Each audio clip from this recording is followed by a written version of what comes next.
반갑습니다. 이상원 교수입니다. 목회자와 성도의 고민 제4부 성도와 목회자의 경제생활. 이 책의 마지막 주제인 동시에 제4부의 마지막 11번째 주제 선물에 대해서 함께 생각해 보겠습니다. 이런 질문이 제시되었습니다. 성도들에게 보상을 받으려고 하지는 않더라도 명절에 변변한 선물 하나 받지 못하면 내가 목회를 잘하고 있는 것인지 성도들과의 관계에 대해 다시 생각하게 됩니다. 반면 사회에서는 김영란법으로 과도한 선물을 피해야 한다는 분위기도 있습니다. 교회 안에서 작은 선물이 목회자에게 힘이 될 수도 있고 과도한 선물로 덕이 되지 않을 수도 있을 텐데 선물에 대해 어떻게 처신해야 할까요? 이 질문에 대한 저의 답변입니다. 개신교가 제시하는 신학과 삶의 원리들 가운데 코람 데오라는 모토가 있습니다. 하나님 앞에서라는 뜻입니다. 시편 139편이 잘 노래하고 있는 것처럼 하나님은 공간적으로나 시간적으로 단 한치의 빈틈도 없이 우주 안에 편지하십니다. 그렇기 때문에 모든 순간, 모든 장소, 우리에게 주어진 모든 사람과 모든 개념을 대할 때 항상 하나님과의 관계를 묻고 하나님이 그것들에 담아두신 의미를 탐구하면서 임해야 합니다. 이 점은 선물이라는 주제에 대해서도 적용됩니다. 하나님이 창조하시고 편지하시면서 섭리하시는 이 세계에 등장한 선물은 당연히 하나님과의 관계 안에서 그 의미와 용도를 물어야 합니다. 우선 목회자와 선물의 관계에 대하여 한국 교회 안에 균형을 잃은 두 가지 극단적인 해석이 있음을 지적할 필요가 있습니다. 먼저 목회자가 교인들로부터 선물을 받는 행위가 공직자들이 외부인들에게 향응을 받는 것과 같은 비윤리적인 행위이므로 철저하게 금지되어야 한다는 견해가 있습니다. 이 견해는 선물 그 자체를 악하다고 보는 것은 아니지만 목회자에게 선물을 주는 행위는 도덕적으로 바른 행위가 아니라는 인식이 바탕에 있습니다. 이는 선물 그 자체에 대해 하나님께서 담아두신 선한 의미를 충분히 고려하지 않은 견해입니다. 다른 한편으로는 목회자가 하나님의 사자이므로 목회자에게는 최고의 선물을 전달해야 한다는 견해가 있습니다. 이 견해는 선물을 남용하는 것은 아닌가 하는 의구심을 불러일으키며 동시에 목회자의 직분과 목약에 임하는 목회자의 자세에 대한 이해가 왜곡되어 있는 것이 아닌가 하는 우려를 갖게 합니다. 자, 그러면 선물의 목적에 대해서 함께 생각해 보겠습니다. 창조 세계 안에 있는 모든 것은 하나님의 뜻과 긴밀한 연관이 있습니다. 특히 선물은 인간을 대하는 하나님의 마음의 핵심을 전달하는 매우 중요한 장치 가운데 하나입니다. 선물이란 전달자가 어떤 대가도 바라지 않고 다만 상대방에 대한 순전한 애정이 동기가 되어 상대방에 유익한 것을 상대방의 의사와 상관없이 전달해주는 어떤 물품을 가리킵니다. 놀랍게도 선물이 지닌 이런 네 가지 특징은 모두 하나님이 인간에게 베푸시는 구원의 은혜를 정확하게 반영하고 있습니다. 첫째로 하나님의 구원의 은혜는 인간에게 어떤 대가도 요구하지 않고 값없이 주어졌습니다. 물론 구원의 은혜가 인간에게 값없이 주어졌다고 해서 이 은혜가 아무런 값도 지불하지 않고 주어진 것은 아닙니다. 선물을 전달하는 사람은 언제나 상당한 값을 지불하고 선물을 준비하는 것처럼 하나님의 구원의 은혜는 예수 그리스도의 희생이라는 값을 지불하고 마련된 것입니다. 그러나 하나님은 그 값을 인간에게 요구하지 않으셨습니다. 둘째로 하나님의 구원의 은혜는 인간에 대한 하나님의 순전한 아가페 사랑이 동기가 되어 주어졌습니다. 셋째로 하나님이 베푸신 구원의 은혜는 인간에게 영육간에 유익한 것입니다.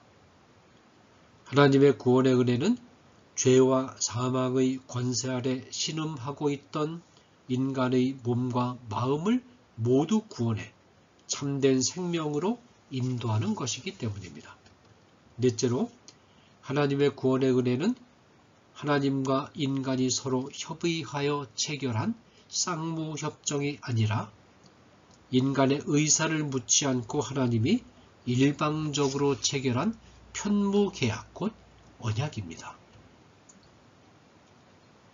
이처럼 인간들 사이에서 주고받는 진정한 선물에는 하나님이 인간에게 베푸는 구원의 은혜를 반영하는 거울의 기능이 있습니다. 따라서 선물의 주고받음을 하나님이 선물에 담아 놓으신 목적에 충실하게 우리가 이용한다면 선물을 받는 사람에게 많은 유익을 줄 뿐만 아니라 하나님의 구원의 은혜를 세상에 더욱 명료하게 입체적으로 증거하는 데 기여할 수 있습니다. 반면에 선물을 목적에 맞지 않게 변질된 방식으로 주고받는다면 사회에 심각한 해악을 끼칠 뿐만 아니라 세상을 향해 하나님의 구원의 은혜를 예증하는 훌륭한 본보기 하나를 상실하게 됩니다.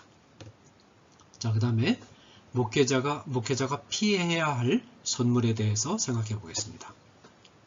선물을 목적에 맞게 주고받는다면 교인들이 목회자에게 선물을 주는 관행은 매우 훌륭한 사랑의 실천 행위로서 문제 삼을 이유가 없습니다.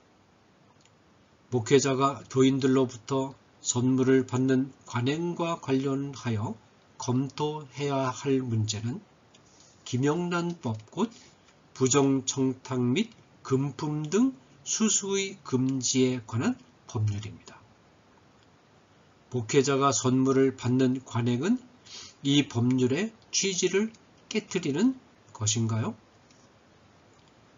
김영란법의 가장 중요한 목표는 공공기관에 근무하는 공무원을 대상으로 이루어지는 대가성 청탁을 근절하자는 데 있습니다.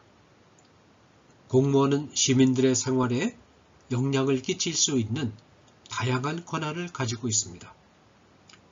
공무원이 시민들로부터 금품을 받고 자기에게 주어진 권한을 남용해서 금품을 제공한 시민에게 특혜를 줄 수 있습니다. 이때 제공하는 금품은 두 가지 점에서 진정한 선물이 될 수 없습니다. 금품 제공자는 첫째, 대가를 기대하면서 둘째, 상대방을 진정으로 사랑하는 이타적인 동기에서가 아니라 자신의 이기적인 목적을 성취하려는 동기에서 금품을 제공합니다. 이것은 선물이 아니라 뇌물입니다. 교인이 목회자에게 주는 선물은 통상적으로 어떤 현실적인 대가를 기대하고 주는 것은 아닙니다. 자신이 추구하는 현실적인 목적을 충족시키고자 하는 의도가 아니라 목회자에 대한 관심과 사랑의 표현으로 준다는 점에서 김영란법의 테두리에 포함되지 않습니다. 선물이 지닌 네 가지 규범적인 범주를 벗어나지 않는다면 선물을 주고받는 것은 복음을 증거하고 성도를 서로서로 격려하여 세워주는 일에 긍정적으로 기여할 수 있기에 적절하게 장려할 필요가 있습니다. 교인이 목회자에게 선물을 주는 일도 당연히 이 범주에 해당합니다. 신약시대에 교회가 목회자의 생활비를 책임지는 것 자체가 넓은 의미의 선물입니다. 구약시대에는 레위인의 생활비를 11지파가 의무적으로 드리는 11조를 통하여 충당했습니다. 구약시대의 11조는 영적이고 도덕적인 의무인 동시에 법적인 의무이기도 했는데 그 이유는 이스라엘 국가는 법적인 국가 공동체와 영적인 예배 공동체가 통합된 집단이었기 때문입니다. 11조는 예배 공동체에 드리는 헌금의 성격과 국가에 내는 세금이라는 두 가지 성격을 같이 지니고 있었습니다. 그러나 국가 공동체와 예배 공동체가 분리된 신약시대 이후에는 교인이 드리는 헌금에는 국가법적인 강제성이 배제되었고 신약시대의 헌금은 하나님으로부터 어떤 대가를 바라고 드리는 것이 아니라 구원의 은혜를 베푸신 하나님께 대한 감사의 표현으로 드리는 것이며 자기 이익을 도모하고자 하는 마음에서가 아니라 하나님을 사랑하는 순수한 마음으로 드리는 것입니다. 또한 하나님이 강제하시지 않지만 자원하는 마음으로 하나님의 일에 유익한 것을 드리는 것이라는 점에서 선물의 특징을 지닙니다. 이렇게 드린 헌금에서 목회자에게 생활비가 지원됩니다. 목회자가 목양의 직무에 전념하는 것은 교회의 생활비 지원이 있든 없든 마땅히 해야 할 일입니다. 그러나 교인은 잘 다스리는 장로들은 배나 존경할 자로 알되 말씀과 가르침에 수고한 이들에게는 더욱 그리할 것이니라 라는 디모데전서 5장 17절 말씀에 따라서 목양에 전념하는 목회자를 순수하게 존경하고 사랑하는 마음을 모아서 교회의 형편이 되는 한 최선을 다해 목회자의 생활비라는 선물을 준비하여 목회자에게 전달하는 것입니다. 정기적으로 전달하는 생활비 이외에 특별한 경우에 전달하는 좁은 의미의 선물은 목회자와 교인의 관계를 한층 더 따뜻하고 풍성하게 합니다. 문제는 하나님이 주신 모든 것이 그러하듯이 이처럼 순기능을 가진 선물이 남용될 수 있다는 점입니다. 그것은 교인이 목회자에게 선물을 전달할 때도 예외는 아닙니다. 교인이 영적인 대가성을 염두에 두고 목회자에게 선물을 전달하는 경우가 있을 수 있다는 것입니다. 목회자에 대한 순수한 존경과 사랑의 마음이 없이 하나님의 종인 목회자를 잘 대접하는 것이 하나님으로부터 물질적인 축복을 받아내는 첩경이라고 생각하면서 목회자에게 선물을 전달하는 경우입니다. 이런 방법으로 목회자에게 선물을 전달하는 것은 기복신앙적인 요소가 강한 행위로서 무당에게 복제를 가져다가 바치는 것과 비슷한 관행이므로 피해야 합니다. 자, 그 다음에 교회의 상황을 벗어나지 않는 선물이라는 제목으로 함께 생각해 보겠습니다. 교인이 목회자에게 전달하는 선물의 성격과 정당성 여부는 교회 규모와 경제적 형편에 따라서 편차가 있을 수 있습니다. 사회윤리에서는 사적인 사회와 공적인 사회를 구별하고 각 사회마다 바른 행동 방식이 무엇인가에 대한 해석을 달리하는 것이 통례로 되어 있습니다. 사적인 사회에서는 인내의 원리에 따라서 행동하는 것이 바람직한 것으로 제시되는 반면에 공적인 사회 안에서는 정의의 원리에 따라서 행동하는 것이 바람직한 것으로 제시됩니다. 예컨대 어떤 사람이 가정과 교회에서 행동할 때는 가능한 한 따뜻하게 상대방을 이해하고 너그럽게 관용을 베푸는 행동을 해야 바른 도덕적인 인간으로 인정받고 공동체 구성원들에게 유익을 끼칩니다. 그러나 이 사람이 판사인데 재판정이라는 공공기관에서 재판할 때는 추상과 같이 엄격한 공정성의 원칙에 따라서 판결을 내려야 바른 도덕적인 사람으로 인정을 받고 사회에 유익을 끼칩니다. 그러나 이는 사적인 사회에서는 정의의 원리가 전혀 적용되지 않고 공적인 사회에서는 인애의 원리가 전혀 작용하지 않는다는 말은 아닙니다. 인간 사회는 칼로 두부를 베듯이 그렇게 딱 떨어지게 나눌 수 있는 것은 아니기 때문입니다. 교회는 사회 구조상 사적인 사회에 속하는 공동체로서 근본적으로 인애의 원리가 주도하는 공동체입니다. 그러나 문제는 그렇게 간단하지 않습니다.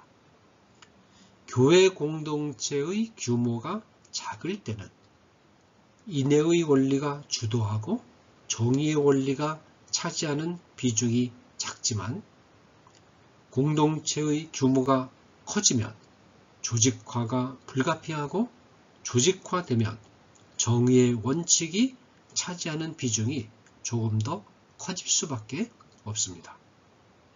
이 점은 교인이 목회자에게 선물을 전달할 때도 고려되어야 합니다. 편의상 교회의 규모가 담임 목회자의 생활비 지원을 충분히 담당할 정도로 크지 않은 경우, 교회가 담임 목회자의 생활비는 충분히 담당하지만 부교역자의 생활비는 충분하게 담당하지 못하는 경우, 그리고 교회 규모가 교역자들 전체의 생활비를 넉넉하게 담당할 수 있을 만큼 크게 부응한 경우로 나누어서 적절한 선물의 문제를 고려할 필요가 있습니다. 그러나 다음에 제시된 내용은 어떤 절대적인 기준으로 받아들일 필요는 없고 교회에서 실제로 선물에 관한 입장을 정리할 때 참고로 활용하면 되겠습니다. 적절한 선물의 문제는 특수한 교회 문화의 문제로서 교회가 처해 있는 상황의 특수성에 따라서 미묘한 변수가 있을 수 있기 때문입니다. 그런데 교회가 어떤 상황에 있든지 반드시 지켜야 할 수칙이 하나 있습니다. 그것은 선물의 규모가 상식을 벗어날 만큼 큰 경우에 해당하는 것입니다. 작은 규모의 선물은 인애의 원리에 따라서 사적으로 전달해도 문제가 없습니다. 예컨대 성도들이 농사를 지어 햅쌀을 생산했을 때 목회자를 생각하면서 소량의 쌀을 정성껏 준비하여 전달한다든가, 신방차 방문한 목회자에게 사회적 상식을 넘지 않는 범위 안에서 한 끼 식사 비용이나 교통비 정도를 준비했다가 전달한다든가, 목회자 자녀들이 학업을 계속해야 하는데 학비가 없어서 어려워하는 경우에 조용히 장학금을 전달한다든가 하는 정도는 인애의 원리에 따라서 할 수 있는 일들입니다. 그러나 선물의 규모가 상식적인 규범을 벗어날 정도로 큰 경우는 사적으로 행하는 것은 지양해야 합니다. 예컨대 목회자에게 새 자동차를 선물하는 것과 같은 상식적인 선물의 범주를 벗어나는 것과 같은 일은 지양해야 한다는 것입니다. 이런 경우에는 반드시 책임 있는 교회의 기관에 넘겨서 공적으로 처리해야만 부작용이 없습니다. 이 경우를 제외하고 사회적 상식을 벗어나지 않는 선에서 선물을 전달하는 경우를 세 가지로 분류해서 다음과 같이 정리할 수 있겠습니다. 첫째로, 교회 공동체의 규모가 작아서 교회가 목회자에게 넉넉하게 생활비를 지원하지 못하는 경우에는 인내의 원리에 따라서 선물의 관행이 이루어지는 것이 바람직합니다. 한국교회의 60% 이상이 미자립교회이고 미자립교회 목회자는 큰 교회 목회자와 다름없는 수고와 헌신을 하면서도 우리 사회의 최하 빈곤층에 상응하는 재정 지원을 받으면서 가난하게 생활합니다. 미자립교회의 목회자는 대부분 마음이 움츠러들어 있습니다. 따라서 미자립교회의 목회자에게는 교인들이 형편이 닿는 대로 따뜻한 선물을 자주 전달하는 것이 큰 위로와 힘이 됩니다.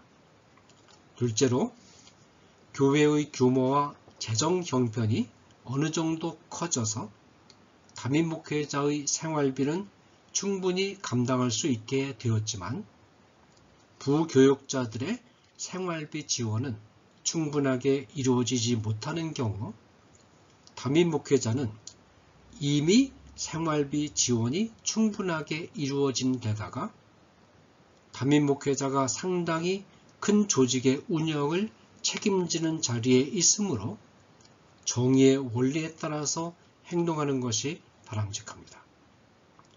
담임 목회자는 이미 충분한 생활비를 받고 있기 때문에 담임 목회자에게 물질 형태로 된 선물은 자제하는 것이 바람직합니다.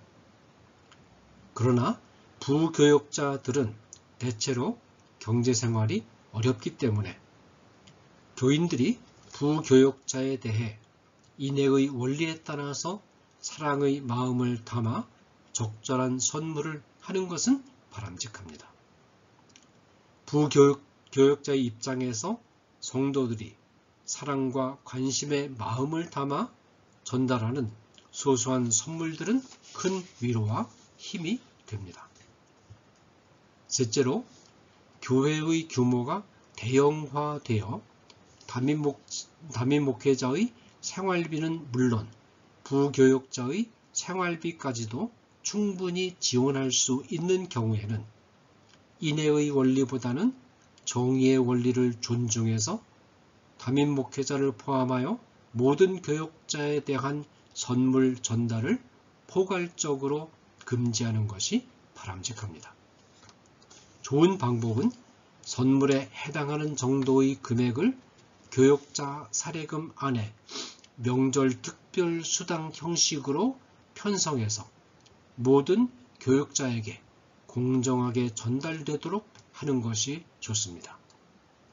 호불호에 따라서 교역자들에게 여러 성도가 사적으로 선물을 전달하게 되면 교역자에 대한 성도의 호불호에 따라서 편차도 심하게 나는 등 문제가 될 수 있습니다. 자, 그 다음에 선물을 받는 목회자의 마음가짐에 대해서 생각해 보겠습니다. 선물을 받는 당사자인 목회자는 어떤 마음가짐으로 선물을 받아야 할까요? 이 질문에 대해 바울의 사역 태도와 가르침이 좋은 교훈을 줍니다. 첫째로, 목회자는 바울이 고린도 교회와 데살로니가 교회에서 사역에 임할 때 견지했던 마음가짐을 물러설 수 없는 마지노선으로 설정해 두고 경제생활에 임할 필요가 있습니다. 바울은 믿음이 연약한 교인들에게 복음을 전하는 일에 조금이라도 방해가 되지 않기 위해 이들의 재정적인 도움을 받지 않고 천막을 깁는 고된 일을 해서 자신과 동료 사역자의 생활비를 충당해 가면서 사역했습니다.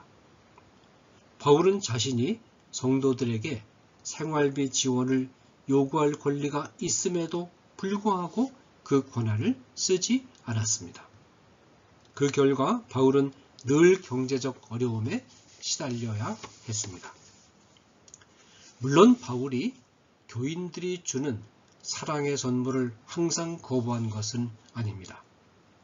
바울은 정말로 순수하고 따뜻한 사랑의 마음으로 주는 선물은 흔쾌하게 받았는데 그 대표적인 예가 빌립보 교회의 도움입니다. 빌립보 교회는 바울이 빌립보 교회를 떠난 이후에도 틈틈이 정성을 모아 지원금을 보내주었고 바울은 이 지원금을 흔쾌히 받았습니다.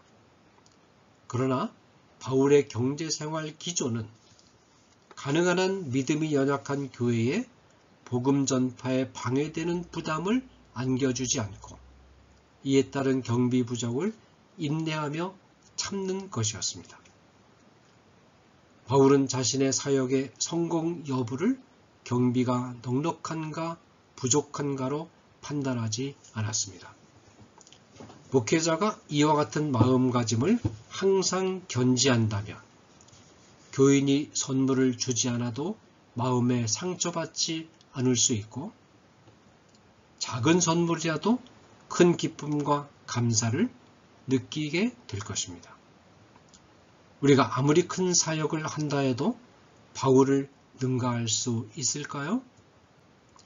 그런 놀라운 사역을 한 바울이 늘 경제적 어려움에 시달렸다는 사실이 주는 의미는 무엇일까요?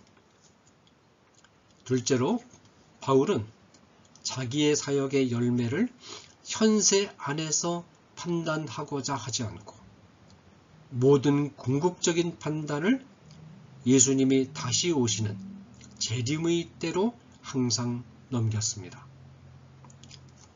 너희에게나 다른 사람에게나 판단받는 것이 내게는 매우 작은 일이라 나도 나를 판단하지 아니하노니 내가 자책할 아무것도 깨닫지 못하나 이로 말미암아 의롭다함을 얻지 못하노라. 다만 나를 심판하실 이는 주시니라. 그러므로 때가 이르기 전 곧 주께서 오시기까지 아무것도 판단하지 말라. 그가 어두움에 감추인 것들을 드러내고 마음의 뜻을 나타내시리니 그때 각 사람에게 하나님으로부터 칭찬이 있으리라. 목회 사역의 성공 여부는 명절 때 선물을 받느냐 마느냐로 판가름 나는 것이 결코 아닙니다. 최선을 다해서 사역에 임했으면 그 결과를 대범하게 주님이 재림하시는 때로 미뤄두고 현실 속에서의 사람들의 판단에 연연하지 않아야 합니다. 목회자는 교인들이 존경과 사랑의 마음을 담아 전달하는 선물을 고맙고 감사한 마음으로 받되 교인들이 목회자에게 선물을 전달하는 관행이 바르게 이루어질 수 있도록 지도함으로써 선물의 정신이 변질되지 않고 선물이 지닌 순기능과 하나님의 구원의 은혜를 반영하는 거울로서의 기능이 손상되지 않도록 해야 합니다. 그동안 목회자와 성도의 고민 방송을 시청해 주신 시청자들께 깊은 감사를 드립니다. 목회자와 성도의 고민이라는 프로그램은 주로 교회 생활과 관련되어 제시된 궁금증을 다루었습니다. 이 주제는 오늘 선물을 다룸으로써 마무리되었습니다. 다음 방송으로는 청소년들이나 청년들 또 초신자들이 신앙생활을 하면서 궁금해하는 121개의 주제들을 다룰 예정입니다. 이 내용은 청소년 미래 세대의 고민 1에 60개의 주제가 게재되어 있고 청소년 미래 세대의 고민 2에 61개가 게재되어 있습니다. 이 코너를 통해 신앙생활을 하면서 부딪히는 많은 문제들이 해소될 것으로 기대하고 있습니다. 먼저 청소년 미래 세대의 고민 1에 있는 60개의 주제들을 순차적으로 소개하고 이어서 청소년 미래 세대의 고민 2에 있는 61개, 61개의 주제들을 이어서 순차적으로 소개하도록 하겠습니다. 계속해서 많은 시청을 부탁드립니다. 감사합니다.